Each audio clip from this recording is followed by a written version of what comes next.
Bonjour et bienvenue dans Parole d'Histoire, un podcast consacré à l'actualité des livres, des débats et de la recherche en histoire, créé et animé par André Loez. Aujourd'hui, c'est la première d'une série d'émissions consacrées à des formes d'histoire non académiques. Tout au long de ce printemps 2021, en plus des épisodes habituels, je vous proposerai des rencontres avec des acteurs qui s'emparent de l'histoire, hors du monde universitaire au sens strict, sur le web, via la reconstitution, le jeu, et bien d'autres choses encore qui montrent que l'histoire n'appartient pas qu'aux historiens. Et donc pour lancer cette série sur l'histoire autrement, je suis très heureux d'avoir pu discuter avec deux vidéastes, youtubeurs, Quentin Sancier et Antoine Reich, qui, vous allez le voir, ont beaucoup réfléchi à leur pratique. Vous retrouvez tous les épisodes du podcast sur le site paroledhistoire.fr. N'hésitez pas à vous abonner sur Spotify, Deezer, iTunes, et même sur iTunes à laisser une note ou un commentaire, toujours apprécié. Retrouvez-nous également sur les réseaux sociaux. Merci et très bonne écoute. Je suis très heureux de lancer une série d'émissions qui est consacrée donc à d'autres manières de faire de l'histoire que l'histoire strictement académique, en compagnie de deux invités qui font des vidéos historiques diffusées sur YouTube. Sur le champ, alias Quentin Sancier, bonjour. Bonjour. Et Istoni, alias Antoine Reich, bonjour. Bonjour. Alors Antoine, on avait déjà eu l'occasion de discuter ensemble autour du film Titanic, et donc je suis vraiment ravi de discuter avec vous deux pour explorer un petit peu cet univers qui est un univers en croissance exponentielle, hein, on aura l'occasion d'y revenir, le monde de la vidéo historique francophone sur YouTube, un univers auprès duquel on se sent tout petit quand on fait un podcast comme le mien, puisque évidemment avec quelques milliers d'écoutes par épisode, on est très loin hein, des scores atteints par certaines chaînes, la plus connue étant sans doute Nota Bene de Benjamin Briot, on pourra y revenir, qui a plus d'1 million d'abonnés, voilà, on est vraiment dans un monde qui a pris une place tout à fait considérable, et je vais peut-être commencer par vous demander l'un et l'autre comment vous vous définiriez, sachant que le terme qui est souvent employé dans les médias notamment, c'est celui de youtubeur. Si vous deviez vous présenter, en commençant peut-être par Antoine, le privilège de l'ancienneté, il a commencé en 2015 sur YouTube, comment, Antoine, vous vous définiriez ? À la limite, le terme consacré, ce serait plutôt vidéaste, notamment utilisé par ceux qui veulent pas non plus porter la marque YouTube sur leur visage. Maintenant, moi, c'est vrai que j'ai un format qui est encore que j'ai presque du mal à appeler de la vidéo, puisque c'est beaucoup plus du court filmé. Donc finalement, vulgarisateur, ça me convient très bien. Quentin ? Oui, pareil, moi j'ai tendance à utiliser le terme vulgarisateur, puisque finalement la forme de la vidéo c'est un moyen, mais faut pas se fermer à d'autres moyens, que ce soit étendre vers les podcasts ou faire un peu plus des conférences un peu plus ouvertes ou les festivals, tout ça. Donc je pense que c'est le terme qui me paraît le plus adapté, c'est vulgarisateur. Alors c'est intéressant parce que le mot youtubeur qui est très répandu finalement, d'une certaine manière l'un et l'autre, vous le placez pas au centre. YouTube c'est à la fois incontournable, c'est une plateforme incontournable, mais c'est pas quelque chose qui serait revendiqué. Tout à fait, c'est-à-dire que moi déjà je cumule plusieurs médias, je suis sur YouTube mais j'ai aussi un site derrière, et notamment chaque fois que je sors une vidéo il y a un article qui l'accompagne, parce que je suis quelqu'un qui vient vraiment de l'écrit à l'origine, et c'est pour moi l'écrit est quelque chose d'essentiel, on pourra peut-être y revenir. Et d'autre part, je pars du principe que YouTube pourrait très bien un jour s'effondrer. On est très tributaire de ses algorithmes, on est très tributaire de plein de choses. Là, par exemple, il y a des débuts de rumeurs, mais qui même ne sont peut-être plus des rumeurs, qui commencent à être très concrets, comme quoi YouTube pourrait décider de mettre de la pub, y compris sur les vidéos des gens qui jusqu'à présent n'en voulaient pas. On est très tributaire des décisions que peut prendre YouTube quand elle le veut.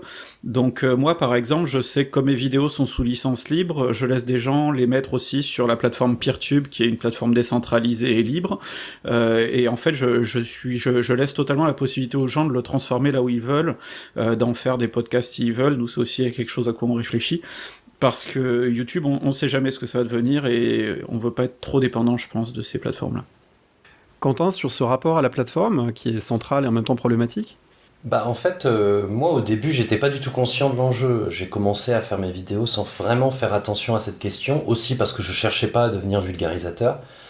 Et c'est à force que, effectivement, le côté tributaire à la plateforme, le côté recherche d'alternatives, en fait, pour être un peu plus en maîtrise de ce qu'on fait de nos vidéos, le fait de démonétiser aussi, d'enlever les pubs qui s'ajoutaient automatiquement sur mes vidéos, c'était... Ça s'est installé petit à petit, donc c'est vrai que je suis assez d'accord avec Antoine là-dessus. On est obligé de chercher des moyens différents d'héberger nos vidéos, parce que YouTube, certes, c'est la plateforme incontournable, mais c'est aussi une perte de capacité de décision en fait, puisque eux ils décident de leur côté et qu'on n'a absolument pas notre mot à dire, d'autant plus que dans l'univers de YouTube on est finalement assez petit. Alors ça, c'est un point évidemment qu'il faut souligner, cette petitesse. J'en parlais avec Prem Karyou, qui est un doctorant en sciences de l'information, en sociologie, que je remercie beaucoup parce qu'il n'a pas pu participer à cette émission, notamment parce que il doit finir sa thèse, mais il m'a donné beaucoup d'informations parce qu'il a mené des entretiens et fait tout un travail sur le monde de la vidéo historique entre 2008 et 2018, et donc il m'a donné pas mal d'infos et de données. Au moment où il a arrêté sa recherche en 2018, les vidéos cumulées d'histoire sur YouTube, ça représentait 260 millions de vues, et pour donner un ordre de grandeur, un seul clip de Kenji Girac andalouse fait 353 millions de vues, donc c'est vrai que l'ensemble des vidéos historiques francophones finalement pèsent peu dans l'écosystème de YouTube, même si évidemment du point de vue de la niche de l'histoire c'est beaucoup. Alors peut-être que je vais vous demander l'un et l'autre de faire une petite fiche d'identité de votre site, de votre chaîne, de votre rapport à ces vidéos. Si on commence, Antoine, par Estonie, donc moi ce que j'ai trouvé, c'est que la chaîne, en tout cas du point de vue de la chaîne YouTube, a été créée en avril 2015. Il y a aujourd'hui 46 vidéos qui sont plutôt sur un format assez long par rapport à d'autres, on pourrait y revenir, 40-50 minutes souvent, 62 000 abonnés, environ 3 millions de vues. On écoute un petit extrait d'une des vidéos qui s'appelle « Comment et pourquoi parler de la Révolution ?» et puis vous allez peut-être nous expliquer quelle était votre idée en faisant cette chaîne.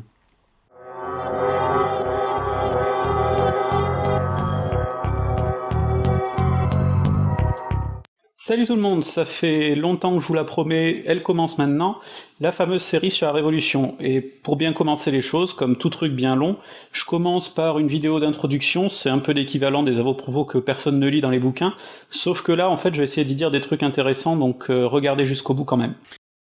Alors c'est un ton que vous avez, que vous pratiquez, que vous maniez, qui fait aussi le charme, l'intérêt de vos vidéos. Est-ce que, partant de ce petit extrait de présentation, vous voulez nous dire quel est l'esprit de votre chaîne ? L'esprit, il est très lié au contexte dans lequel je l'ai commencé, c'est-à-dire qu'en 2015, j'étais encore doctorant, j'étais en fin de doctorat, on va dire, j'ai soutenu ma thèse en décembre 2016, et donc mes 2 premières années de youtubeur, je les ai faites en parallèle de mon doctorat.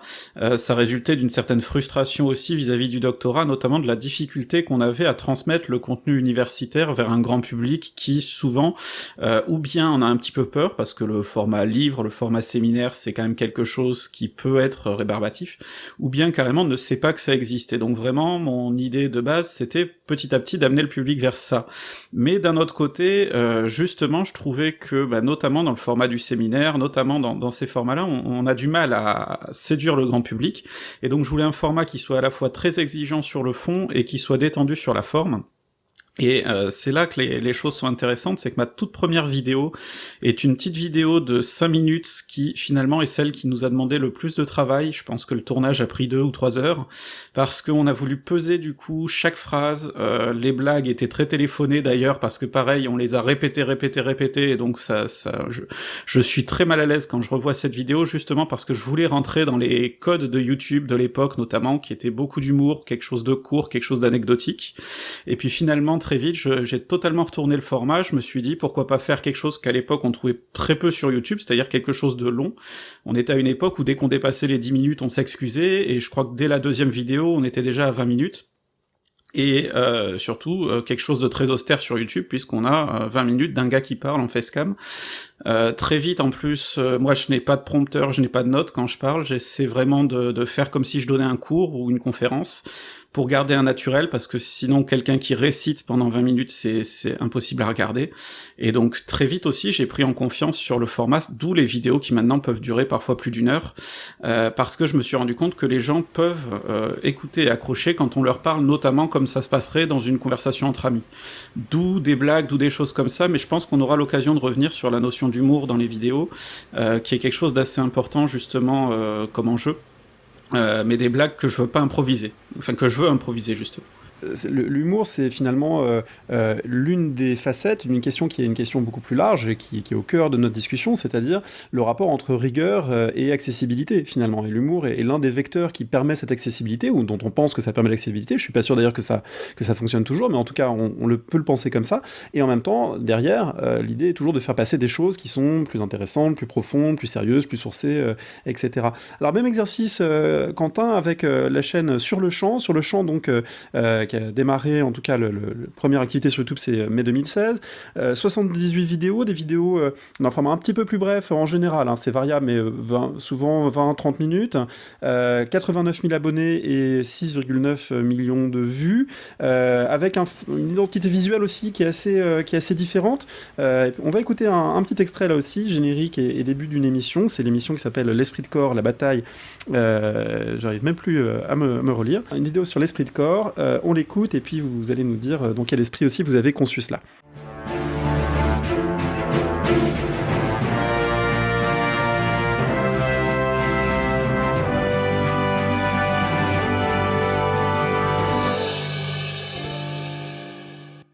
Aujourd'hui, nous allons parler d'un concept assez naturel, mais étonnamment peu étudié, l'esprit de corps. C'est le genre de notion un peu bâtarde entre plusieurs idées, dont personne ne nie ni l'existence ni les effets pratiques, mais qui reste à la définition et aux frontières floues. Alors on a entendu le mot concept dès la première phrase, donc là aussi ça pose une forme d'exigence, une exigence intellectuelle qui n'est pas le lot commun de toutes les productions historiques en ligne. Et puis on a entendu aussi peut-être ce décalage des voix qui fait que souvent vous vous mettez en scène en dialoguant avec vous-même en fait, hein. Et ça c'est une des façons de faire qui est l'originalité de votre chaîne. Alors peut-être dites-nous comment vous l'avez conçu également. Bah alors déjà, quand j'ai commencé ma chaîne, j'étais pas du tout parti dans une approche je vais apprendre des choses aux gens, c'était beaucoup plus personnel où je voulais faire mes vidéos. J'avais passion histoire militaire et j'adorais faire des vidéos, donc j'ai commencé à le faire. C'est quand ça a commencé à gonfler qu'il a fallu que je me suis dit là bon, ma parole commence à avoir un poids, les gens me donnent une légitimité, je sais pas d'où elle sort, mais bon, donc on va essayer de solidifier tout ça. Du coup, alors moi je me suis vraiment orienté vers l'histoire militaire avec cette optique de dire bon, les batailles c'est bien gentil, les grands généraux c'est bien gentil, mais en fait il y a un moment où le phénomène guerre a une influence sur nos sociétés et un phénomène qui est particulièrement pensé. Du coup, à partir de là, même dès le début, hein, l'intention elle était déjà là, c'est je vais essayer de montrer en quoi c'est réfléchi, en quoi un mouvement tactique, en quoi l'organisation d'une armée, en quoi une société réfléchit la maximisation de son efficacité dans la matière qu'est la guerre. Et du coup, moi, ça m'a facilité les choses d'un point de vue récit des événements, parce que j'ai pris le parti de faire d'une bataille une illustration d'un concept. Donc je veux toujours introduire un concept, ce qui me permet déjà d'orienter vraiment mon récit de la bataille, puisque je veux parler de ce concept, donc le reste je m'en fiche, les anecdotes je m'en fiche, la précision des mouvements quand on parle pas de ça, je m'en fiche, et ça me permet de me concentrer sur ces trucs-là. Donc le dialogue il s'est installé pour deux raisons. La première c'est que mon texte il est écrit entièrement, pour le coup, même si je me permets de pas être extrêmement précis sur certains trucs, les mots-clés sont soulignés et j'ai pas le choix. Donc, comme je fais sans prompteur, il faut que j'ai un rythme qui me permette pendant mon tournage de garder en tête 3 phrases, de les dire, puis de passer à la suivante. Donc déjà, il y avait cette rythmique-là qui me permettait un peu d'éviter d'apprendre un paragraphe de 1000 mots. Et le deuxième truc, c'est que dans la question justement de l'accessibilité, la forme du dialogue est quand même très accessible. Parce que quand on se permet d'avoir deux personnages dont la posture est assez claire, puisque le personnage du fond, on va dire, est plus docte que le personnage de devant, ça me permet de poser les questions qui comptent, de reformuler, de souligner le point qui pêche ou le point où on pourrait croire qu'on a compris, mais en fait il faut y revenir. Et toutes ces choses-là me permettent d'avoir une dynamique. Et avec ça, je rajoute une voix off qui me permet là de faire de l'illustration et du coup de travailler un peu plus le côté visuel où on va essayer de voir forcément les mouvements des batailles, mais pas seulement, aussi les organisations des armées, les troupes, les objets dont on parle, quoi. Alors, on voit que ici il y a une thématique forte qui est l'histoire militaire. Antoine, on n'a pas vraiment parlé de la thématique et des périodes de prédilection. C'est quelque chose aussi qui donne une identité à ce que vous faites. Oui, ben moi en fait, le principal problème c'est que je n'ai pas de thématique pure en soi, si ce n'est un fil conducteur qui est vraiment l'envie de faire comprendre aux gens comment fonctionne l'histoire en tant que science en création, les grands débats historiographiques, ce genre de choses. Mais ensuite, moi je suis quelqu'un qui à l'origine a un doctorat d'histoire contemporaine, je suis spécialiste des transatlantiques. J'ai du coup aussi à l'université enseigné pendant 4 ans l'histoire du 19e siècle, donc là aussi je suis assez calé sur ces sujets-là. Mais ensuite, il suffit que je me passionne pour quelque chose, et j'ai un fonctionnement qui fait que je vais beaucoup m'y intéresser. Donc il y a quelques années, je me suis intéressé pour la Révolution française, j'ai beaucoup lu sur le sujet, et à la fin, ça a donné une série d'une dizaine d'épisodes, parce que j'avais envie de creuser ce sujet-là.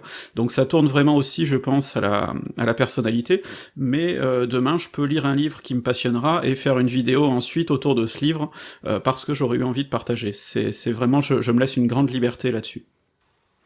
Alors, on va pas faire ici un tuto comment faire sa vidéo historique, mais peut-être dites-nous chacun quels sont les défis techniques les plus importants que vous avez eu à résoudre au moment d'apprendre à faire ça. Est-ce que vous aviez une formation préalable? Est-ce que il y a des choses que vous avez apprises et que vous faites mieux aujourd'hui que vous ne faisiez au départ? Sans rentrer peut-être dans tous les détails, mais quelles seraient les principales étapes, on va dire, les principaux défis que vous avez dû relever de ce point de vue-là? Moi, c'était la catastrophe au départ, c'est-à-dire que je ne suis pas du tout vidéaste. J'ai la chance de ne pas travailler seul, je travaille avec une amie qui, en revanche, elle avait fait les beaux-arts, et donc s'occupe de toute la partie montage, de toute la partie illustration. Il faut savoir aussi que moi, de mon point de vue, bon, j'ai beaucoup appris sur moi ces dernières années, j'ai notamment été diagnostiqué autiste, et c'est vrai que ça joue beaucoup dans ma façon de travailler, parce que, par exemple, me réécouter ensuite, je suis tellement mal à l'aise par rapport à ma perception de moi-même que me réécouter par la suite m'aurait été impossible. Donc le montage, par exemple, a longtemps été quelque chose que de toute façon je n'aurais pas pu faire. Ensuite, techniquement, c'est vrai qu'il y avait aussi des problèmes, il nous a fallu trouver le matériel, c'est aussi un investissement financier d'ailleurs, sur lequel on pourra revenir, le modèle économique qui tourne derrière. Donc on a beaucoup tâtonné là-dessus, parce que par exemple au début on se filmait avec un appareil photo, c'était pas super pratique, le son était mauvais, et en plus ça coupait très régulièrement, or moi je filme des longues séquences, donc c'était pas adapté, donc on apprend comme ça petit à petit, mais finalement moi ce qui m'a le plus posé problème, c'était des enjeux beaucoup plus simples, de comment paraître, par exemple, et c'est pour ça que moi je n'aurais pas pu jouer un rôle ou faire de la mise en scène parce que je ne suis pas du tout à l'aise avec ça. En fait, moi-même déjà, dire bonjour à mon public, c'est quelque chose, je ne savais pas du tout comment m'y prendre. Bien plus qu'ensuite dérouler un propos sur un sujet que je maîtrise, où là je n'ai aucun problème. C'était déjà quelque chose qui me posait problème en cours, je ne savais pas comment dire ne serait-ce que bonjour à ma salle, et donc c'est vrai que là par exemple, toutes mes premières vidéos ont un début très abrupt, je commence direct dans le vif du sujet, parce que je ne savais pas saluer mon public, je n'avais pas envie de le faire, puis j'ai trouvé petit à petit des pirouettes pour le faire, que j'utilise maintenant et qui sont devenues une marque de fabrique, mais ça reste du coup très codifié, parce que c'est des choses avec lesquelles je suis pas à l'aise.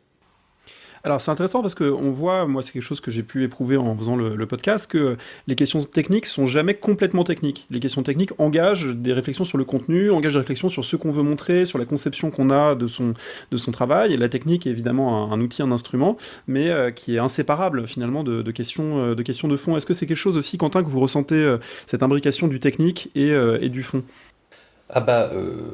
Totalement. Après, la facilité de la mise en scène, d'avoir les deux voix, tout ça, règle beaucoup de problèmes. Mais quand j'écris mes épisodes, en fait, c'est déjà la première partie du travail, ça va être, mais est-ce que je suis pas en train de me faire un piège au niveau du montage et de ce que je vais représenter?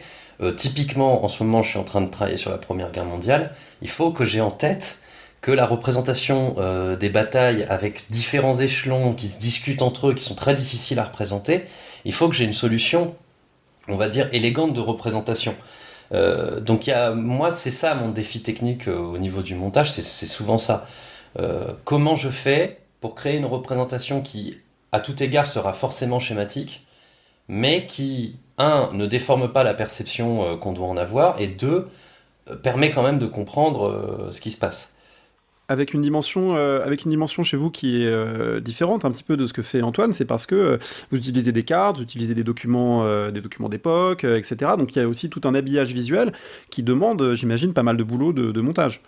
Oui, c'est ça. Alors après, typiquement pour les cartes, tout ce qui est raisonnement, on va dire, hors de la bataille, je fais toujours l'effort, quand je peux, parce qu'il n'y en a pas tout le temps, d'utiliser des cartes de l'époque dont je parle, pour essayer aussi, incidemment, en fait je le dis pas, mais c'est le but, de faire que les gens se rendent compte de comment on percevait l'espace à l'époque. Et que c'est bien plus évident de savoir comment doivent se déplacer des troupes quand on a Google Maps sous la main.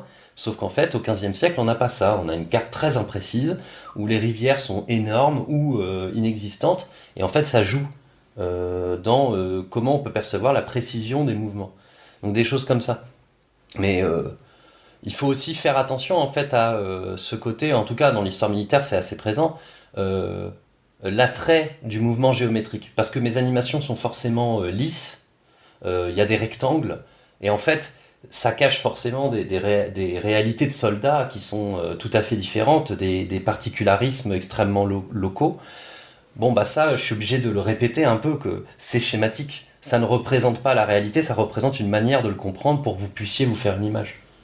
Oui, la friction n'est pas forcément quelque chose de graphiquement représentable. Alors on a parlé un petit peu de technique, parlons du rapport au temps, parce que c'est là aussi une variable très importante. Pour tant de minutes de vidéo, ça implique évidemment un temps de préparation conséquent, et puis ça a aussi des implications, deuxième rapport au temps, sur le rythme de publication. Est-ce que l'un et l'autre, vous êtes fixé des rythmes, vous êtes fixé des calendriers, ou finalement c'est quelque chose qui est plus irrégulier en fonction justement du fait que telle émission va prendre 3 semaines, ou telle autre va prendre moins longtemps, plus longtemps, Antoine? Moi, je sais que si je me fixe un rythme, ce sera le meilleur moyen pour moi de me dégoûter de ce travail-là. Alors, j'ai la chance, en fait, d'avoir la partie qui est la moins mesurable en termes de temps, puisque c'est ma comparse Manon qui s'occupe du montage, où là, elle peut pas couper, justement, au temps de travail vraiment horaire. Moi-même, finalement, c'est vrai que j'ai beaucoup de travail informel. Le temps de lecture, comme je lis de l'histoire en permanence, c'est difficile de quantifier ce temps-là, parce que est-ce que quand je vais avoir passé des heures à lire au lit, ça c'est du vrai travail, c'est difficile à référencer. De la même Ça, manière... c'est une vraie question qui revient souvent dans le monde enseignant, hein. C'est Exactement. le temps informel, que ce soit la correction des copies, la préparation des cours, la lecture, etc., qui n'est pas mesurable de la même manière qu'un emploi de bureau. Exactement, et c'est quelque chose à quoi j'avais l'habitude avec ma thèse, puisque comme je le dis souvent, la thèse on la prépare autant aux toilettes et sous la douche que devant son ordinateur finalement. Et c'est pareil pour les vidéos, c'est-à-dire que combien de formules j'ai fini par anticiper en prenant ma douche, en réfléchissant au lit, et donc finalement il n'y a pas de moment où j'écris ma vidéo, j'écris l'article qui va l'accompagner, par contre, mais finalement c'est pas ce qui est le plus long, parce qu'il y a eu ce travail informel avant, en amont, pendant que je prends mon petit déjeuner, et pendant tout ce genre de moments-là. Ensuite, le montage, enfin le tournage de la vidéo va très vite en ce qui me concerne, puisque ce qui me prend presque plus de temps, c'est de mettre en place mon matériel, de ranger mon bureau et tout ça. Mais une fois que je suis posé devant la caméra, finalement, quand il y a 45 minutes de vidéo, ça veut dire que j'ai tourné 42 minutes grand maximum. Donc l'avantage du format que j'ai aussi, c'est que comme il n'y a aucune mise en scène, il y a pas de champ à modifier, il y a quasiment pas de travail de cadrage à faire finalement une fois que la caméra est posée, donc ça va très vite. Et c'est salutaire pour moi parce que justement, si ça n'allait pas très vite, j'arrêterais, je pense, en cours de route. Alors c'est un rapport au temps très différent, forcément, quand on fait autant de montage. Quentin, du coup, quel est votre rythme? Bah en fait, je triche.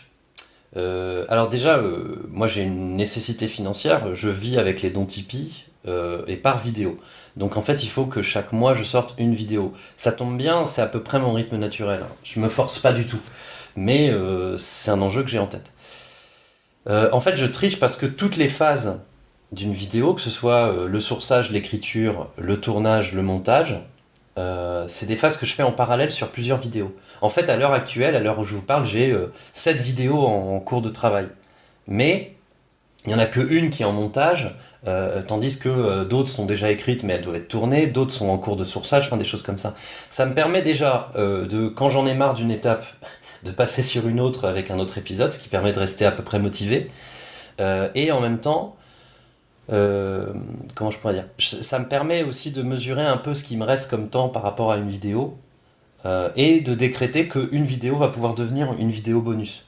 Ma vidéo bataille concept, c'est mensuel, mais à côté, je fais des trucs un peu plus long terme, où justement, en plus, je suis aidé avec des camarades, notamment Valentin Barrier, avec qui j'ai fait plusieurs vidéos, où là, c'est un peu plus profond. On peut prendre le temps, et puis si ça sort dans 1 an, je m'en fiche, parce que c'est pas dans ma rythmique habituelle. Sachant que d'ailleurs, dans le côté informel du temps, je rajouterais aussi les discussions avec les gens. Au-delà de lire tout le temps et de tout ça, il y a aussi le fait que, par exemple, avec Antoine Bourguillot ou Valentin Marié, on fait des wargames. En fait, c'est des après-midi où on passe un bon moment, hein, je veux dire, c'est pas... Mais c'est du travail aussi. On discute, on essaie de se représenter ce qui se passe, on essaie de comprendre, mais pourquoi ça se passe comme ça, sur quelle époque, c'est quoi la réalité du combat. Et en fait, ça, c'est des choses qui maturent et qui peut-être dans 2 ans donnent une vidéo.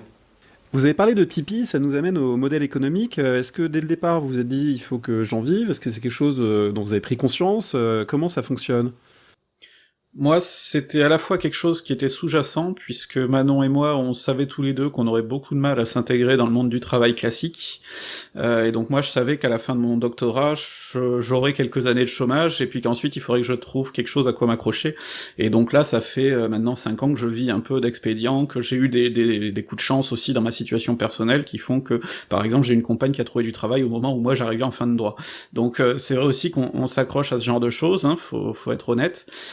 Mais c'est vrai que c'était une idée qu'on avait dès le départ. Après, on a eu cette chance-là, l'un comme l'autre, de pouvoir se permettre de repousser un petit peu le moment justement où on demanderait à nos abonnés de passer à la caisse. Et pour tout dire, on a fait ça il y a une semaine à peine. On a lancé notre campagne de dons il y a une semaine à peine. Notamment, on voulait fuir Tipeee parce que la plateforme est très peu transparente et comme on est 2 à travailler sur le projet, on n'avait pas de possibilité de répartir équitablement les dons entre 2 personnes. C'était assez compliqué. Il aurait fallu qu'il y en ait un qui salarie l'autre et du coup ça n'aurait pas été équitable puisqu'il y en aurait un qui aurait récupéré toute sa part et l'autre qui par contre n'aurait récupéré qu'une part nette. Donc on a beaucoup réfléchi, on a fini par partir sur un format associatif puisque vu qu'on ne vend rien et qu'on veut que le contenu soit gratuit, l'association qui est constituée par des amis à nous va pouvoir du coup gérer les fonds et nous les reverser sous forme de droits d'auteur ou de défraiement de matériel par exemple, au fur et à mesure qu'on produit notre contenu. Après, très clairement, là pour l'instant, on a eu à la fois un public qui a été très très généreux et qui nous assure là quelques mois de stabilité financière certainement, puisque du coup on va pouvoir financer plusieurs vidéos, mais la question de savoir sur du long terme ce que ça donne, le problème avec les dons, c'est qu'on est très tributaire de la générosité des gens, donc c'est toujours complexe quand même. Après nous, on a de toute façon un format qui n'est pas rentabilisable par la publicité, qui n'est pas rentabilisable par du placement de produits, et moi je ne serais pas capable de le faire de toute façon, je ne serais pas capable de vendre quelque chose au milieu d'une vidéo, donc à partir de là, on prend ce qu'on est capable de faire. Alors c'est intéressant parce que c'est vrai qu'il y a plusieurs modèles et ça renvoie de toute façon à des questions sur la presse en ligne, sur l'information en général, comment assurer finalement la production d'une information si on part du principe qu'une vidéo, de la vulgarisation, etc. c'est aussi de l'information, c'est des questions que se posent les journaux, c'est des questions que se posent des producteurs de contenu en général, et effectivement il y a le modèle des dons, il y a le modèle de l'abonnement, le modèle de la publicité, je dirais que c'est les 3 principaux que je vois, peut-être qu'il y en a qui m'échappent, mais c'est les 3 principaux que je vois, donc à côté des dons il y a l'abonnement. Quentin, vous êtes plus sur cette logique-là avec Tipeee qui est sur un modèle, on va dire plus récurrent d'abonnement. Comment ça fonctionne pour vous? Alors, il y a plusieurs enjeux en fait qui se croisent. Moi, je me suis pas mal inscrit, sans le dire, dans la philosophie pirate, qui est de dire que non, tout ça c'est libre, tout. Vous prenez, je suis en train même de prendre des photos pour les mettre sur Wikipédia de mes images, si ça peut les aider. Ça ne m'appartient pas, ça appartient à tout le monde. Par contre, dans la logique sous-jacente, c'est si vous voulez que ça perdure, parce que c'est impossible, c'est du travail, ça prend du temps et j'ai besoin de vivre. Si vous voulez que ça perdure, si vous en avez les moyens et l'envie, donnez. Donc en fait, c'est un peu, c'est un raisonnement collectif assez statistique. C'est les gens ils donnent. Moi j'ai 300 tipeurs, quelque chose comme ça, avec une moyenne de dons un peu en dessous de 5 euros. Mais j'ai 90 000 abonnés. Bon bah voilà, statistiquement ça marche et puis ça tourne, il y en a quelques-uns qui se retirent, d'autres qui se rajoutent, et finalement ça fonctionne. Tipeee, ça me dérange un peu, hein. Je suis dans l'exploration du truc aussi. Je me pose la question en fait d'essayer d'organiser ça comme une scope, pour justement essayer de rassembler les youtubeurs qui veulent en vivre, sachant que moi à la base j'étais pas parti pour en vivre. Ça s'est fait, d'ailleurs vous voyez sur ma page Tipeee il y a écrit en vivre, point d'interrogation à 1 000 euros. Qui était de dire je ne me poserai même pas la question tant qu'on n'aura pas passé ça. Bon, bah, c'est passé, du coup, je me suis posé la question. Mais c'est pas une évidence, et c'est vrai qu'on est tributaire de la perduration de cet effet statistique. Hein. C'est pas, on sait pas de quoi sera fait demain, mais bon, on apprend à vivre avec ça là-dessus. Je voudrais juste surenchérir sur le fait que bon, moi j'adopte tout à fait le même modèle philosophique que Quentin du libre et de ce qui est mis gratuitement à disposition, parce que c'est aussi mon point de vue sur la recherche, qui devrait être à mon avis beaucoup plus facile d'accès, notamment la recherche financée sur fonds publics. Mais je pense qu'il faut pas non plus justement que notre façon de fonctionner passe pour la seule bonne, parce que c'est vrai aussi qu'on ne peut pas passer à côté d'autres fonctionnements, typiquement par exemple Nota Bene, qui est une grosse machine qui a, je crois, pas loin d'une dizaine de personnes qui sont salariées, ou bien à plein temps, ou bien à mi-temps, puis qui aussi des fois rémunèrent des gens. Moi par exemple, j'ai été payé pour lui écrire plusieurs scripts, et j'ai été à chaque fois bien payé, et dans un cadre légal, pas au black, ce qui est aussi parfois un peu rare sur internet, où souvent on considère que bon, du travail, de graphisme, d'écriture, ça peut être du travail gratuit. Donc là, il y a vraiment une volonté d'être réglo de ce point de vue-là. Le problème, c'est que Nota Bene, à côté de ça, je crois que c'est entre 2 et 3 000 euros seulement sur Tipeee, ce qui n'est clairement pas suffisant pour faire tourner une machine de cette ampleur-là. Et donc ça implique deux choses. Ça implique un gros rythme de production, qui est rendu possible par le fait d'avoir une équipe derrière, donc ça fonctionne bien, mais ça veut dire qu'il y a une inégalité aussi des contenus d'un épisode à l'autre, parce qu'il peut y avoir des épisodes qui vont être un peu plus bâclés, par exemple. Il y a aussi le fait que comme de l'argent est investi dans la production de l'épisode, on peut pas finalement à la fin décider de ne pas le sortir s'il est pas assez bon, alors que moi, tant que je ne gagnais rien, je pouvais très bien me dire, bon bah finalement cette vidéo est nulle, je n'avance pas. Et puis il y a aussi les questions du coup des enjeux liés autour du placement de produits et ce genre de choses. Alors je crois pas que Quentin en ait fait non plus. Moi en tout cas c'est quelque chose que je n'ai jamais envisagé, mais c'est vrai qu'à partir du moment où on a des enjeux financiers importants et notamment des factures à payer, ça peut être un impondérable. Et moi c'est vrai que j'ai été contacté par exemple par des jeux vidéo, des choses comme ça. J'ai même été contacté par NordVPN qui a de toute façon contacté à peu près tout YouTube.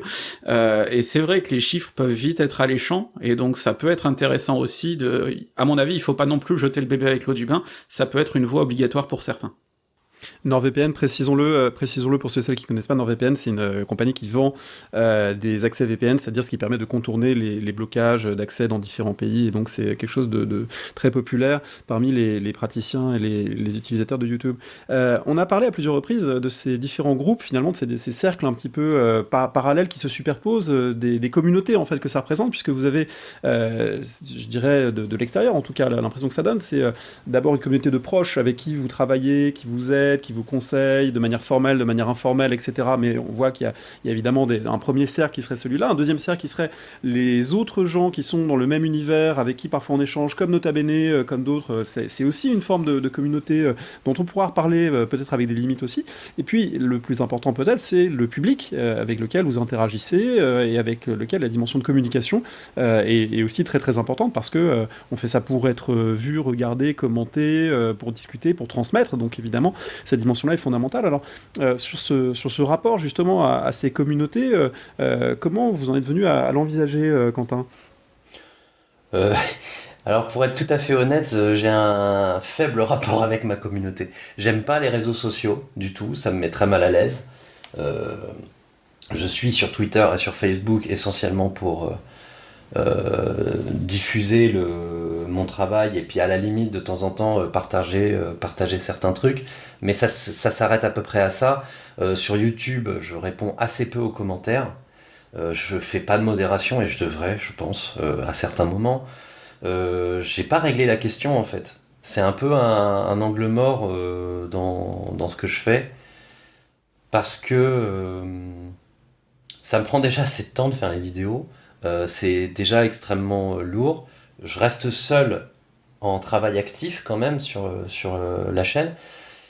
Et du coup, je pars du principe que c'est un élément du débat public, et puis je laisse les gens se nourrir avec, malheureusement, les dynamiques qu'on connaît des réseaux sociaux qui peuvent compliquer l'affaire, mais finalement, c'est pas à moi de le contrebalancer. Enfin, je considère que c'est pas à moi de le contrebalancer. Vous avez jamais eu de problème de modération? Vous avez jamais eu de problème de commentaires haineux, de choses insultantes, etc.? Alors, si, j'en ai eu quelques-uns, mais déjà, ça se noie énormément. en fait, enfin, il y a un enjeu très clair. De toute façon, surtout vu mon sujet, c'est pour ça d'ailleurs qu'au début, j'étais pas spécialement pour que mon prénom et mon nom sortent. Il y a un enjeu très clair avec l'histoire militaire parce que bon, bah, c'est un sujet éminemment politique et qui est très marqué à droite. Donc forcément, moi j'ai eu des réactions très violentes, bien sûr, assez dures parce que j'ose dire que la colonisation de l'Algérie ou de Madagascar, ça a quand même fait des morts du côté des gens qui habitaient là-bas.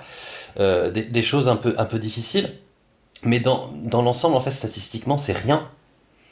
C'est aussi ça que j'ai tendance à souligner, c'est que à la fin, c'est très peu de messages auxquels les gens donnent pas un poids extrêmement important, et tout le reste, c'est beaucoup plus pondéré.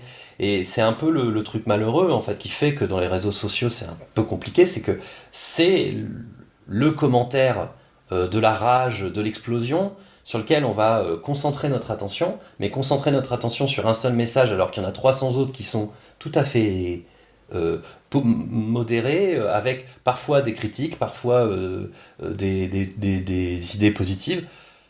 Bah en fait, c'est donner beaucoup de points à un truc qui statistiquement représente assez peu de choses.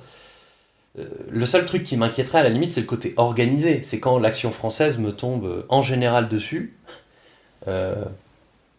Mais sinon, c'est pas grand-chose en fait. Antoine, sur cette modération et les interactions avec la communauté, entre guillemets, je crois que pour vous c'est plus important, il y a une dimension plus active, participative. Moi déjà, pour rebondir sur ce que disait Quentin et sur le fait que le négatif nous touche forcément beaucoup plus, je me souviens très bien de mon premier pouce vers le bas sur une de mes vidéos, à l'époque où la chaîne devait peut-être avoir 100 vues au total sur 3 vidéos, et c'est vrai que la première fois quelqu'un me disait juste « j'aime pas ton travail » mais sans même expliquer pourquoi, ça fait très bizarre justement. J'avais l'envie de convaincre cette personne dont je ne savais pas du tout pourquoi ça ne lui avait pas plu. Et puis très vite, comme j'ai sorti une vidéo sur Henri Guillemin qui était assez critique et qui a très vite justement rendu la chaîne visible parce que par les algorithmes de YouTube, tous ceux qui allaient regarder une conférence d'Henri Guillemin voyaient une vidéo ensuite dans les suggestions Henri Guillemin est-il fiable, et cliquaient dessus pour y répondre sans même l'avoir regardé. Bien joué au passage, cette manière d'utiliser l'algorithme de YouTube. C'était pas voulu du tout, c'était pas pensé du tout, et j'aurais peut-être dû m'abstenir d'ailleurs, parce que très vite, du coup, je me suis rendu compte notamment à quel point Henri Guillemin avait gagné une popularité auprès des milieux conspirationnistes d'extrême droite, ce qui n'était pas forcément évident au départ. Et du coup, très vite, j'ai reçu des commentaires comme par exemple « Es-tu juif ?» ou alors « On voit ta kippa derrière tes cheveux », des choses comme quoi j'étais agent dormant du Mossad, et ainsi de suite. Et donc c'est vrai qu'au départ, je l'ai laissé parce que je trouvais ça tellement surréaliste et idiot que finalement ça parlait pour moi de soi, et ça parlait effectivement, enfin ça en disait plus sur ceux qui le prononçaient que sur moi ou quoi que ce soit. Mais très vite, c'est vrai que je me suis rendu compte que le discours de l'extrême droite est tellement présent déjà sur Internet partout, et les discours haineux sont tellement présents sur Internet partout, que par exemple, quand j'ai eu dans des discussions sous mes vidéos, des gens qui balançaient des commentaires transphobes, homophobes, sexistes, de façon totalement gratuite et sans rapport avec la sauce en plus, très vite je me suis dit, si je laisse ça, ça veut dire qu'il y a des gens qui peuvent tomber dessus par hasard et être blessés par ça de façon totalement gratuite, donc je vais commencer à nettoyer un peu. Mais c'est très difficile aussi, parce que le problème, c'est qu'ensuite, on peut commencer aussi à nettoyer les insultes gratuites, parce qu'après tout, quand quelqu'un me dit juste « t'as une sale gueule » ou « t'es gros, j'ai pas envie de payer la sécu pour toi si t'as des problèmes de santé », c'est juste violent, c'est juste gratuit, donc effectivement, on peut tout à fait supprimer ça aussi, et quelqu'un m'a dit d'ailleurs, t'as tout à fait le droit de balayer quand quelqu'un vient chier dans ton salon, et c'est une métaphore qui est assez adaptée.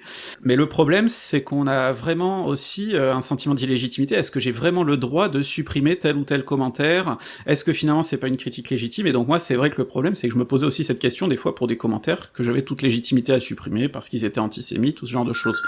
Cette question de la modération, elle renvoie aussi peut-être à une question de fond qui se pose pour tous les gens qui produisent du contenu, c'est la question de la légitimité. À quel moment on est légitime à expliquer des choses aux gens? Alors parfois la légitimité, elle peut venir des titres universitaires, voilà, être docteur en histoire, être en poste, etc. Elle vient aussi de la compétence, elle vient aussi du fait qu'on a travaillé. Est-ce que c'est des questions que vous vous posez? Est-ce que c'est quelque chose qui a pu poser problème à un moment dans la production de vos vidéos? C'est-à-dire dire, est-ce que je suis légitime à parler de ça? quelle est mon autorité pour parler d'un tel sujet, essayer de diffuser des connaissances sur ce point. Quentin? Moi je me la pose en permanence parce qu'en plus je souffre d'un double problème. J'ai pas de formation en histoire. Donc je me suis un peu auto-formé, d'ailleurs ça se voit sur l'évolution de la chaîne.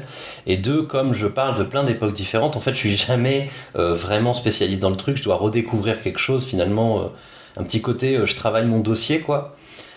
Ce qui fait que je suis un peu toujours obligé de le dire quand on me fait une remarque ou qu'on me pose une question plus précise que ce que j'ai dit dans la vidéo. Mais en fait je peux pas vous dire plus que ce que j'ai dit dans la vidéo parce que tout ce que j'ai mis c'est pondéré avec mes sources. Et après le reste, si vous en voulez plus, c'est plus à moi, c'est à l'historien de prendre le relais. Faut que vous alliez vers les sources que je vous cite, allez-y. D'ailleurs, j'ai un peu essayé d'améliorer ça en faisant des espèces de notes de bas de page sur mes vidéos.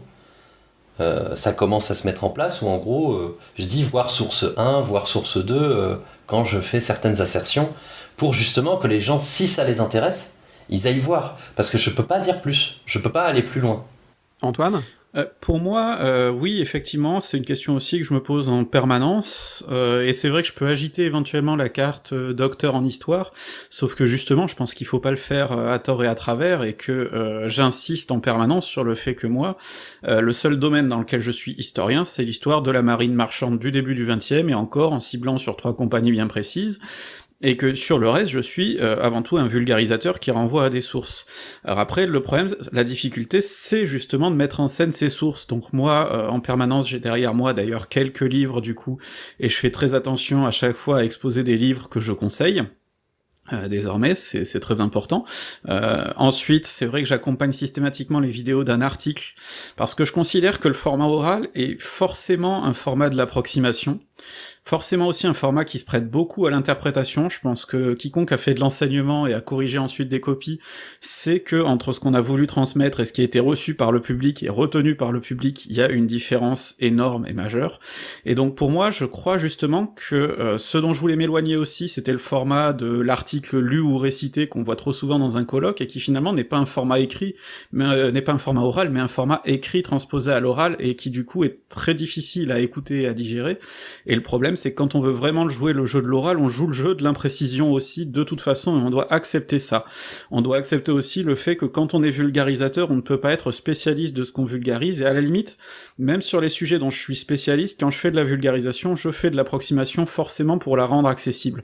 Donc il faut accepter aussi cette règle du jeu-là, et pour moi, ce qui va de pair avec, de toute façon et systématiquement, c'est renvoyer à de la bibliographie sérieuse, c'est faire le pont avec des historiens plus sérieux, et si possible aussi leur donner la parole, et c'est pour ça que moi, ce qui me rend très heureux, c'est quand je reçois dans des commentaires ou dans des mails, par exemple, des gens qui me disent « Grâce à toi, moi qui lisais jamais un livre d'histoire, je me suis attaqué à la nouvelle histoire de la Révolution française de Jean-Clément Martin, et j'adore ça, et je savais même pas que ça existait avant. » Donc pour moi, c'est vraiment l'objectif à viser. Alors cet objectif, c'est intéressant, ça renvoie aussi à la question de l'efficacité de ce qu'on fait, et c'est une question qu'on se pose toujours quand on enseigne, enfin qu'on devrait à mon avis toujours se poser quand on enseigne, quand on produit des contenus, etc.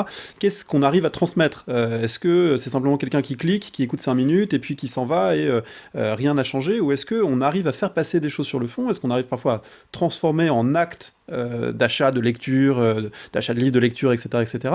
Est-ce que vous arrivez à mesurer, disons, cette efficacité de ce que vous transmettez? Je dirais qu'il faut être, mon expérience personnelle, c'est qu'il faut être très modeste de ce point de vue-là, parce que on sait qu'on propose des choses et après on ne sait pas forcément comment les gens s'en emparent. Est-ce que vous avez un sentiment sur la façon dont les gens arrivent à s'emparer de ce que vous proposez? Je pense que ce qui ressort déjà après, du point de vue statistique, c'est vrai que moi je suis agréablement surpris parce que YouTube me dit par exemple que globalement j'ai quand même, on va dire un tiers de mes spectateurs qui restent sur une bonne partie de la vidéo, voire jusqu'au bout, y compris quand elles sont très longues, et donc c'est toujours agréablement surprenant. Ensuite, c'est vrai qu'on a le retour des gens qui parlent, et le retour des gens qui parlent, ou bien il est très négatif, comme on l'a dit tout à l'heure, ou bien au contraire, c'est le retour des gens qui sont toujours là, qu'on revoit très régulièrement, et qui du coup, effectivement, finissent par intégrer un certain nombre de choses, de concepts, et donc c'est vrai que dans les gens qui commentent mes vidéos, par exemple, maintenant, les noms de Johan Chapoutot, de Jean-Clément Martin, de Bruno Dumézil, dont j'ai souvent parlé, par exemple, sont des noms qui reviennent souvent dans les commentaires assez spontanément. Est-ce que c'est de la part de gens qui ne les connaissaient pas avant et qui les ont découverts grâce à moi, ou est-ce que c'est par des des gens qui déjà étaient dans le bain et finalement apprécient de se replonger dans la baignoire avec moi, là c'est une question qu'on peut légitimement se poser par contre. Mais je pense quand même, en tout cas par rapport à certains des retours que j'ai eus, est-ce qu'ils sont représentatifs ou pas, que je touche quand même parfois un public qui n'aurait pas eu accès à l'histoire universitaire à l'origine. J'ai des gens qui m'écrivent, qui me disent je me suis arrêté au brevet, par exemple, et merci de me donner accès à ça. Donc, est-ce qu'ils sont majoritaires? Probablement pas. Je pense quand même que le cœur de mon public, c'est peut-être beaucoup plus des étudiants, notamment parce que je sais que des enseignants maintenant conseillent mes vidéos à leurs étudiants. Mais c'est toujours bien d'avoir des gens quand même s'ils sont très minoritaires, même s'ils sont quelques-uns, chez qui ça a bougé. Je sais que j'ai des gens, par exemple, qui me disent j'étais soralien convaincu, ou UPRiste convaincu, je croyais que François Asselineau nous apportait la vérité, et grâce à toi, j'ai pu un petit peu nuancer ce que je pensais, et maintenant, j'ai totalement évolué sur ces positions. Donc là aussi, c'est pas une science exacte, on peut pas savoir si c'est général, mais au moins, il y a quelques gens qu'on touche. Alors ça, c'est quand même ces deux derniers cas, c'est quand même de très belles victoires, et je pense que c'est pas courant, mais quand ça arrive, effectivement, ça montre qu'on ne fait pas ça pour rien. Quentin, sur cette idée de l'efficacité de ce qu'on transmet. En fait, le problème, c'est que c'est toujours un effet statistique assez large. C'est-à-dire que, pour donner un exemple, mes vidéos font plusieurs dizaines de milliers de vues, mais dépassent pas les 300 commentaires. Donc déjà, si je mesure par rapport à ce qu'on me dit dans les commentaires, c'est ridicule. Enfin, c'est une petite portion. Ensuite, je pense que là, il faut toujours un peu prendre en compte l'état d'esprit dans lequel les gens viennent. C'est-à-dire que, en tout cas, moi, en histoire militaire, j'ai des grands fans qui sont super dedans, et moi ce qui m'intéresse chez eux, ça va être merci, j'avais pas cette question en tête, ou c'est intéressant, c'est pas ma période, mais je vais peut-être y regarder.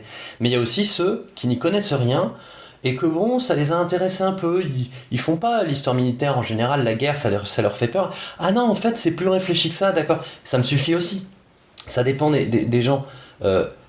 Dans l'esprit, je conçois ma chaîne comme une proposition, quoi qu'il arrive. Et donc, ce que font les gens de cette proposition, c'est toujours, entre guillemets, une victoire si ça leur permet d'augmenter leur émancipation, en fait. C'est que ce soit l'élève de première qui voulait comprendre ce que c'était que le plan Schlieffen, que le prof lui a juste dit un mot, c'est positif.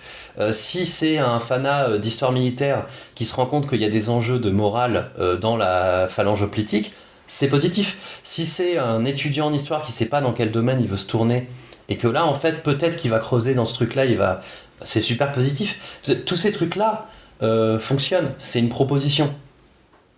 Voilà, dans l'ensemble, c'est vraiment comme ça que je le vois. Donc l'efficacité, elle est difficile. J'ai un exemple, moi, qui m'avait touché personnellement, c'était pendant la réforme des retraites. Dans les grèves, je me fais aborder par un cégétiste des eaux de Paris, et qui me dit c'est trop bien ce que tu fais, je connaissais pas du tout, je regarde tout et c'est super. Je me dis voilà, c'est parfait en fait, j'ai rien d'autre à demander.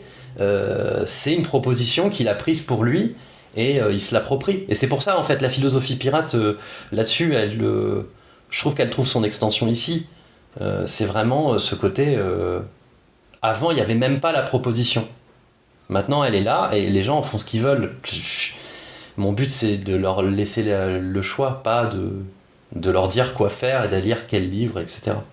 Par contre, je pense qu'on peut avoir un impact aussi sur ce qu'on ne veut pas que les gens retiennent de notre travail ou ce qu'on ne veut pas qu'ils tirent. Et ça, c'est quelque chose d'important. Parce que, par exemple, moi, justement, je n'avais pas envie, et ça, j'en ai pris conscience avec ce que j'ai fait sur Guillemin, je n'aurais pas envie d'être, comme Guillemin, récupéré par des gens douteux ou bizarres.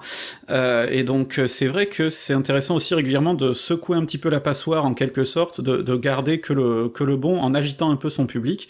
Et typiquement, au début, par exemple, je pouvais avoir récupéré quelques conspirationnistes, quelques gens d'extrême droite, j'avais tapé sur Stéphane Bern, donc il pouvait en profiter pour faire des vannes homophobes, par exemple, ce genre de choses, et c'est vrai que quand je fais une vidéo sur Charles Martel et la bataille de Poitiers, où je déconstruis totalement les mythes de l'extrême droite, bon ben d'un coup, c'est vrai que maintenant ils se mettent à me traiter de collabo et de dire que je suis un islamo-gauchiste, mais au moins je sais qu'ils ne récupéreront plus mon travail.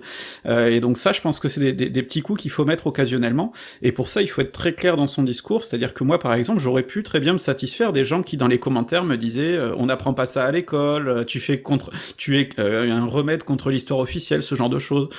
J'aurais pu justement capitaliser là-dessus pour me faire une image et gagner des gens à ma cause. Je préfère dans ces cas-là au contraire secouer l'arbre en disant voilà non, je fais pas de l'histoire officielle, si vous allez dans n'importe quel rayon d'histoire universitaire dans une librairie, vous trouverez tout ce que je vous raconte. Et donc c'est important aussi, je pense, on a un contrôle sur qui on peut dégoûter de notre contenu, ou en tout cas à qui on peut vraiment lancer des avertissements en disant vous ne nous récupérerez pas. Alors ça nous permet peut-être, pour une dernière partie de cet entretien, d'élargir un petit peu au monde de la vidéo historique, puisque vos deux chaînes, elles sont singulières. Moi, je les apprécie notamment parce que j'y retrouve effectivement cette exigence de rigueur, y compris à travers des formats qui peuvent être plus légers. Mais c'est pas le cas de la totalité de ces chaînes. C'est un paysage qui est très varié, un paysage, je l'ai dit, en croissance exponentielle. Je me réfère encore une fois aux données transmises par Prem Karyou, que je remercie. 7 chaînes de vidéos historiques en 2013, dans le monde francophone, 44 en 2015, 87 en 2017 et plus de 120 aujourd'hui, donc là on voit vraiment une croissance qui est très importante. J'ai utilisé, je pense, le mot exponentiel dans un sens qui ne serait pas apprécié des statisticiens ou mathématiciens, mais je m'en excuse. Ce monde, il est composé, et ça m'a surpris, majoritairement d'autodidactes en histoire. Moi je pensais qu'il y avait un fond, disons, de gens qui avaient fait licence, master en histoire. En fait, c'est pas le cas. 67% des vidéastes sur lesquels il a travaillé sont des autodidactes, et donc le fait d'avoir fait des études d'histoire est minoritaire, ça m'a quand même beaucoup surpris. Et puis, une donnée évidemment qui est importante et qui est reflétée par la composition de ce panel que nous avons aujourd'hui, c'est que 81% sont des hommes. Et ça, c'est un trait qui est tout à fait marquant.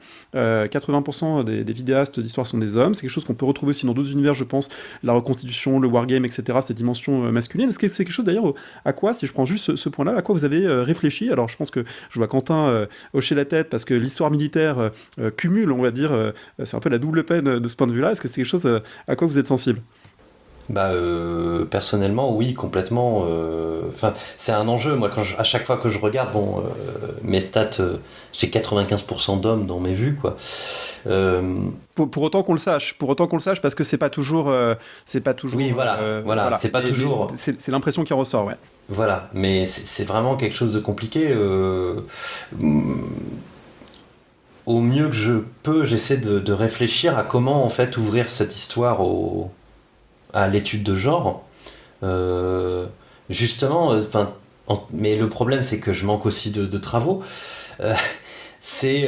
Typiquement, je suis en train d'essayer de travailler sur un documentaire long sur les femmes dans l'armée en Europe de l'Ouest du 16e au 18e, justement pour montrer qu'en fait elles sont là. Ça passe aussi par ça, ça passe aussi par en fait les réintégrer dans l'étude de l'histoire et dans la connaissance historique. Après, typiquement essayer de trouver des femmes qui étudient en histoire militaire, il y en a très clairement, et c'est intéressant, mais il y a un enjeu là-dessus qui est compliqué. Je connais pas le monde universitaire, mais j'ai l'impression que ça se reproduit aussi un peu du côté de la recherche. Je sais pas vraiment comment pondérer ça autrement qu'en essayant d'aborder le sujet. Antoine ? Moi, c'est vrai que là, je me fais une réflexion aussi. Moi, un des enjeux aussi qu'on peut utiliser, c'est les rendre visibles, effectivement, quand elles existent. C'est vrai que sur Internet, enfin sur YouTube en particulier, être une femme devant la caméra, c'est déjà s'exposer à beaucoup plus de violence que ce que nous, on peut subir. Et donc, déjà, c'est vrai aussi qu'il y a un découragement de ce point de vue-là. Et d'ailleurs, c'est pas pour rien que moi, je travaille avec Manon, une femme, mais par exemple, quand on fait des lives, je suis le seul à parler, parce qu'elle est pas forcément très à l'aise à l'idée de se mettre aussi elle en scène. Donc déjà, il y a ce facteur-là. Et puis ensuite, c'est vrai que par exemple, moi, il y a quelque temps, j'avais participé à un débat où on ne devait être que des hommes, et j'avais suggéré le nom d'une collègue vidéaste, parce que je trouvais que c'était quand même vraiment un problème. Et là, bizarrement, j'ai pas pensé à le faire, par exemple, alors que peut-être que Manon Bril ou Justine des Chroniques de la Prof auraient tout à fait eu leur place autour de cette table virtuelle pour parler de ces sujets-là. Donc c'est vrai aussi que là, on a un problème de fonctionnement, on ne pense pas forcément aux bonnes personnes au bon moment, alors qu'il y a des contenus qui existent et qui sont très précieux. Je pense aussi à Clotilde Passé Sauvage qui fait des très belles vidéos sur l'archéologie, par exemple. Il y a du contenu qui existe, et c'est important de renvoyer vers ce contenu-là. Donc pour moi, c'est un enjeu aussi. Oui. Vous avez cité plusieurs noms de chaînes. Vous êtes vous-même consommateur de vidéos historiques, l'un et l'autre ? Moi, pas du tout, parce que justement, j'étais gros consommateur de YouTube avant d'y travailler, mais beaucoup moins depuis que je le fais, donc je regarde très peu. Oui, j'ai à peu près le même problème, c'est devenu compliqué. J'arrive à peu près à tenir le rythme à certains moments, sur certains sujets, mais dans les faits, je regarde beaucoup moins YouTube depuis que je suis sur YouTube. Alors vous connaissez malgré tout, hein, vous en avez cité des chaînes de collègues, entre guillemets, de camarades, parfois. Quel regard vous portez sur cet univers, sur ce monde et est-ce qu'il existe des formes de relations internes? Je sais qu'il y a un label qui a été créé, qui s'appelle, je crois, le label Hérodote, qui visait à un moment à regrouper des chaînes avec un certain degré d'exigence. Mais au-delà de ça, est-ce que voilà, il y a des formes de structuration interne de ce monde auquel vous contribuez? Moi, je suis un gros solitaire, donc je travaille pas spécialement avec des gens, sauf quand on me le propose. Par exemple, Benjamin m'a proposé de lui écrire des scripts, et donc c'est comme ça qu'on travaille, mais ça reste finalement encore une relation de travail assez distante. Je lui fournis du produit, et puis il en fait quelque chose de très bon d'ailleurs. Après, j'ai un regard bienveillant quand même de façon générale sur le YouTube vulgarisateur, y compris quand il y a des failles et des fautes, principalement parce que je trouve que quand même mettre les mains dans le cambouis et comprendre comment ça marche et quels sont les enjeux, ça doit ramener aussi un peu d'humilité, parce qu'on se rend compte que justement on ferait pas forcément aussi bien. Ou moi, un exemple, c'est que j'ai longtemps regardé plein de documentaires sur mon sujet d'expertise, le Titanic, en trouvant que vraiment ils étaient très mauvais. Et puis finalement, quand j'ai été interviewé moi-même pour des documentaires, je me suis rendu compte que l'exercice n'est pas facile d'une part, et que finalement les enjeux qui tournent autour des formats sont tels que est-ce que ce serait facile de faire du bon documentaire soi-même en mettant les mains dans le cambouis? Ben je me rends compte que ce ne le serait pas forcément trop. Moi personnellement, je sais que les formats de vulgarisation sont complémentaires. Je sais que je ne toucherai jamais un public aussi massif, par exemple, que Benjamin, ou même que Quentin d'ailleurs. Et c'est pas grave en soi, parce qu'on a des formats complémentaires. Et d'un côté, par exemple, moi je sais que la chaîne Histonie est passée en un jour de 20 à 25 000 abonnés quand Ben a fait de la pub à la chaîne, par exemple. Donc on est aussi, il y a des maillons de chaîne d'une certaine manière. On doit justement fonctionner ensemble, parce que les plus grands ceux qui ont le plus grand public peuvent servir de rabatteurs ensuite vers des publics plus restreints, et puis vers des historiens aussi. Par exemple, Benjamin de plus en plus fait des entretiens sur Twitch avec des historiens, et je trouve que c'est assez extraordinaire d'avoir des entretiens de 2 heures avec François-Xavier Fauvel, avec Jean-Clément Martin, où ils ont le droit de faire des tunnels de 15-20 minutes, ce qu'on ne trouverait nulle part ailleurs dans des médias grand public, et où là, par contre, comme il y a la caisse de résonance Nota Bene, ça peut faire 100 000, 200 000 vues. Pour moi, c'est quelque chose qu'on ne peut pas trouver ailleurs, très clairement. Et donc après, même s'il y a des critiques, il faut être complémentaire. Quentin, sur ces autres vidéastes et le rapport qu'on peut avoir avec eux? Je reprends un peu ce que dit Antoine. C'est un réseau assez compliqué de relations personnelles et de relations institutionnelles, entre guillemets, si on voit les chaînes comme des institutions. Alors le label Hérodote, j'y suis, pour reprendre le truc, et un des trucs qu'on a réussi à mettre en place et qui je trouve est assez positif, c'est un modèle de peer reviewing en interne, où en fait, avant de tourner nos épisodes, on se relit nos écrits, ce qu'on a écrit comme ça, et on voit un peu. Ce qui permet de discuter aussi, de souligner les erreurs grossières, ça arrive, mais aussi de poser des questions qui permettent de préciser, et du côté vulgarisation et du côté historique, ce qui a été fait et d'où ça vient. Et ensuite, discuter de la bibliographie, si elle est un peu datée, si nous, personnellement, on connaît autre chose. Enfin, ça permet d'améliorer. Moi, j'avoue que j'aimerais bien améliorer l'environnement de la vulgarisation historique sur YouTube par une plus grande ouverture à ce côté peer reviewing et discussion, on va dire, honnête sur un rapport critique au travail de chacun. C'est pas pour dire faut taper sur ceux qui font du mauvais travail, mais plus s'entraider pour ouvrir les questions qui peuvent se poser, parce que malheureusement il y a aussi des enjeux un peu de réseau et puis du poids de la parole, c'est-à-dire que certains considèrent que parce qu'ils ont des centaines de milliers d'abonnés, leur parole a plus de poids, et du coup se met en place une mentalité un peu de cour où on va se mettre à pas oser toucher à la personne parce que ça pourrait nous retomber dessus et parce que ça pourrait être compliqué, alors qu'en fait on pourrait faire des critiques très tranquille, pas du tout en mode attaque personnelle, mais plus t'aurais dû travailler sur ça, ou peut-être que c'est un peu daté ce que tu fais, ou des choses comme ça. Donc moi, à mon avis, il y a un enjeu sur ce nœud-là de s'entraider à s'améliorer. Parce qu'on n'est pas conscient à l'échelle individuelle, et si on se laisse monter en orgueil, je vais dire, mais c'est un mot un peu fort, parce que beaucoup de gens nous regardent et beaucoup de gens n'ont pas nécessairement le recul nécessaire pour déterminer la qualité du travail historique qui a été fait, bah on va s'enfermer dans une autosatisfaction qui peut pas être positive.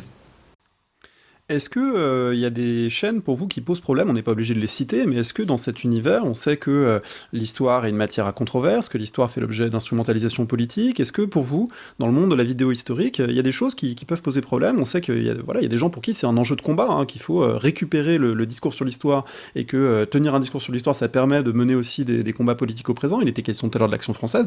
Voilà, est-ce que c'est un phénomène que vous avez remarqué ou qui vous interroge? Oui, évidemment.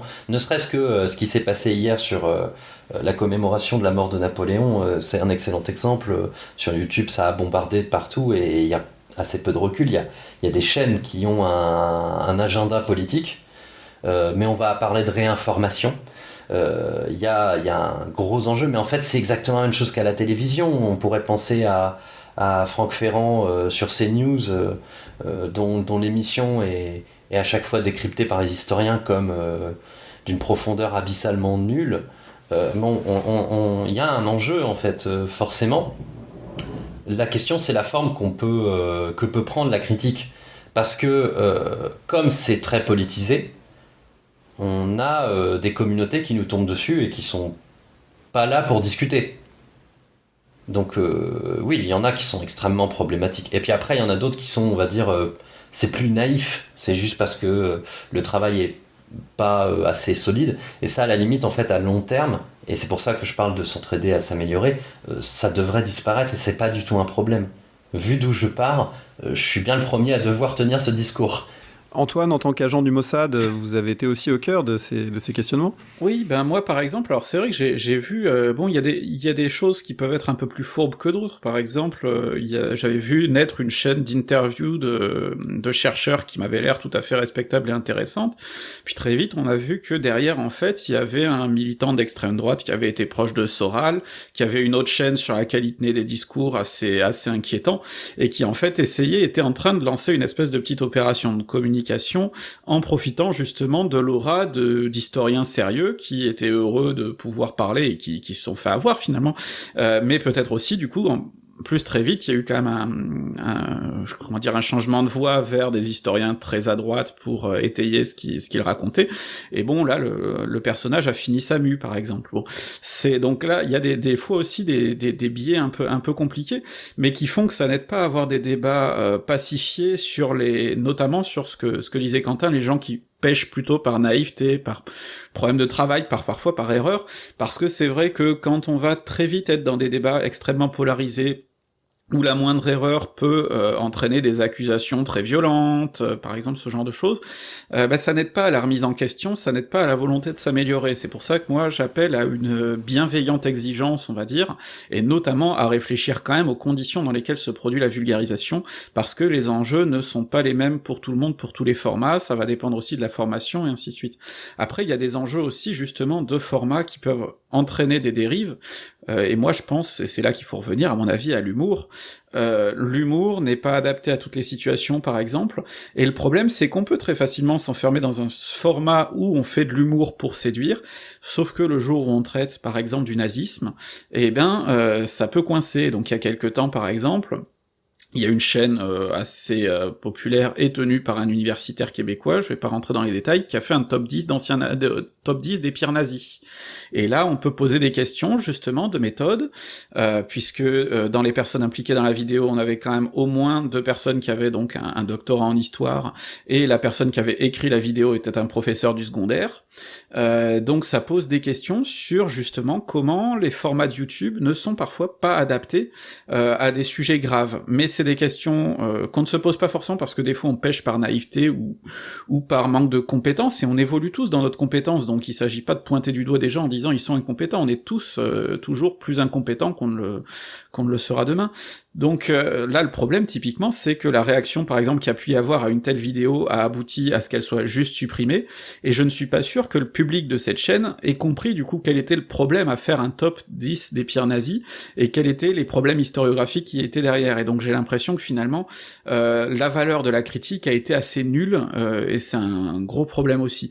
Mais donc c'est des questions, en tout cas, qu'il faut se poser, et moi, c'est vrai que, par exemple, quand j'ai fait il y a quelque temps une vidéo sur le livre La survie des Juifs de France de Jacques Semelin, eh bien, très vite, j'ai réfléchi, par exemple, mon salut habituel sur une pirouette humoristique, je ne me sentais pas de le faire.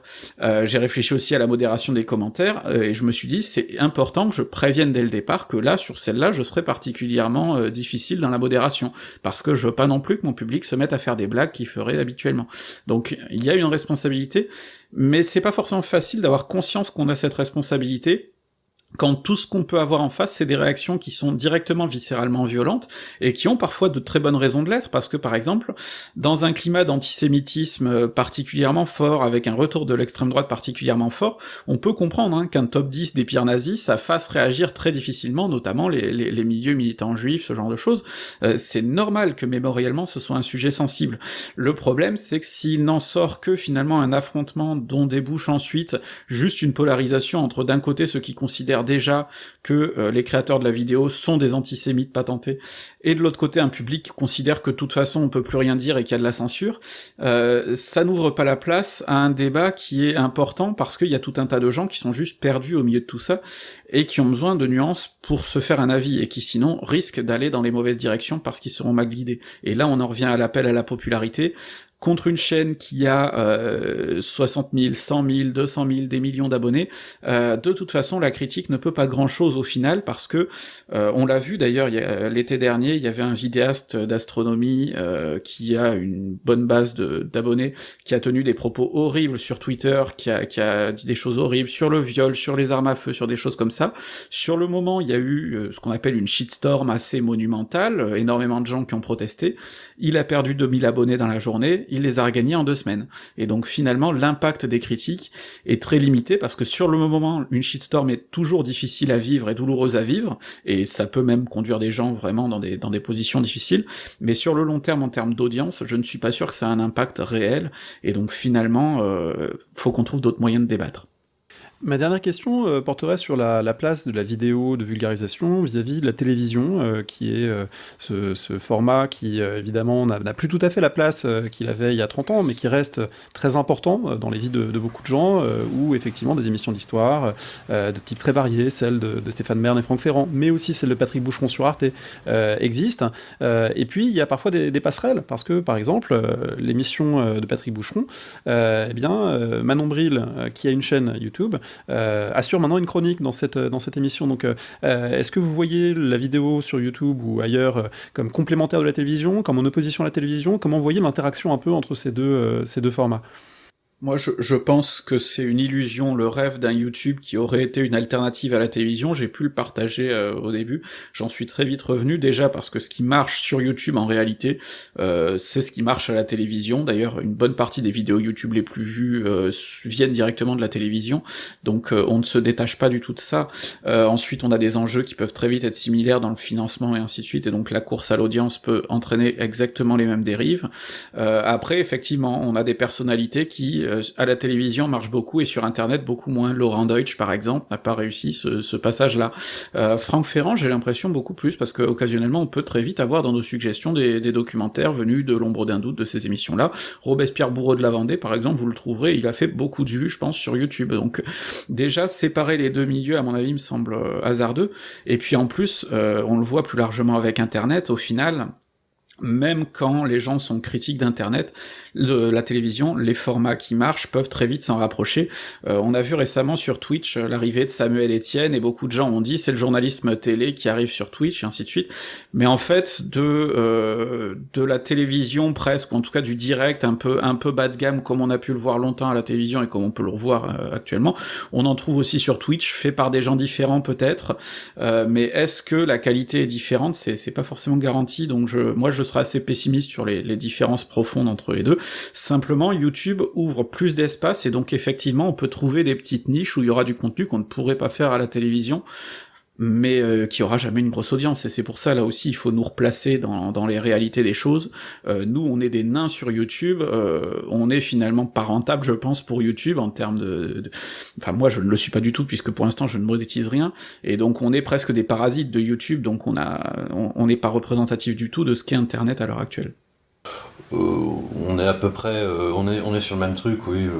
Il y a juste que YouTube permet comme je disais, au niveau de créer des occasions, ça permet à tout le monde, enfin ça permet à n'importe quoi d'exister.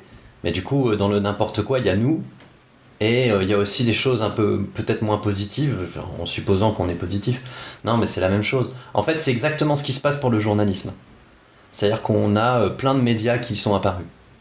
Et tout petits, qui ont des modèles économiques beaucoup plus molécularisés.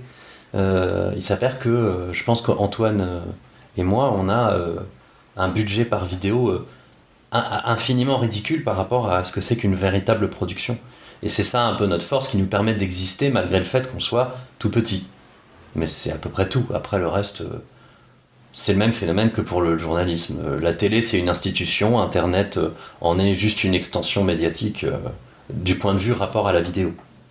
Merci beaucoup. Pour terminer, je voudrais vous demander à chacun quelle serait votre meilleure expérience liée à ce que vous faites, que ce soit la vidéo que vous avez préférée, ou la meilleure interaction avec quelqu'un, ou la meilleure découverte intellectuelle. Qu'est-ce que, si vous deviez retenir un moment qui vous a marqué, qui vous a plu dans cette activité, qui est chronophage, hein, qui est exigeante, mais qui a aussi des gratifications, ce serait quoi par exemple ? Moi, je me suis longtemps senti vraiment en illégitimité, notamment par rapport au milieu universitaire dont je viens. Par exemple, pour moi, il était hors de question, quand j'étais encore en doctorat, de parler de ma chaîne à mes collègues, parce que je pensais que je passerais pour le guignol de service.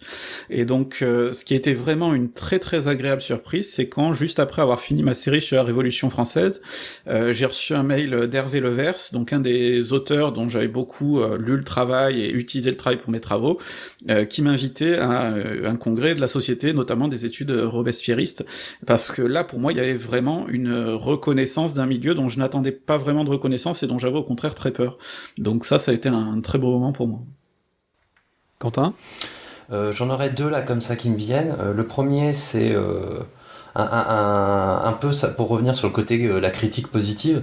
J'avais fait une vidéo sur Gogamel, et suite à cette vidéo, je reçois un mail d'un thésard qui travaille sur la violence dans l'espace égéen à cette époque, et qui me dit c'était sympa et tout, mais par contre je suis désolé, ta bibliographie elle est un peu datée, faudrait revoir, alors moi je te cite ça, regarde ça et tout. Et je lui ai dit bah écoute, si tu m'envoies la bibliographie et que tu acceptes de me relire, je précise et on travaille sur ce côté justement conflit, et ça a donné les deux vidéos sur le choc hoplitique et le choc de la cavalerie macédonienne, et c'était une super expérience là-dessus, parce que ouais, c'est une bonne critique, je suis pas à jour, et bah vas-y, on y va, on va en profiter, et ça s'était bien passé. Et la deuxième, c'est un mail de Raphaël Branche que j'ai reçu, merci pour votre vidéo sur les archives. Et j'avoue que après c'est peut-être parce que je suis pas du milieu universitaire, mais j'ai du mal à contacter en fait les professeurs et les historiens, parce que j'ai l'impression d'être de trop. Et là, c'est Raphaël Branche, personne dont je connais quand même les travaux et qui est intéressante, qui me dit merci. Moi, ça m'a touché, quoi.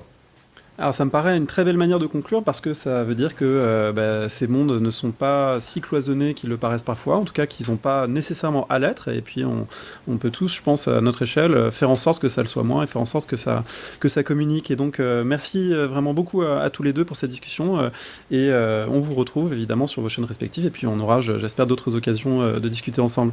Merci. Bonne journée. Ouais, aussi.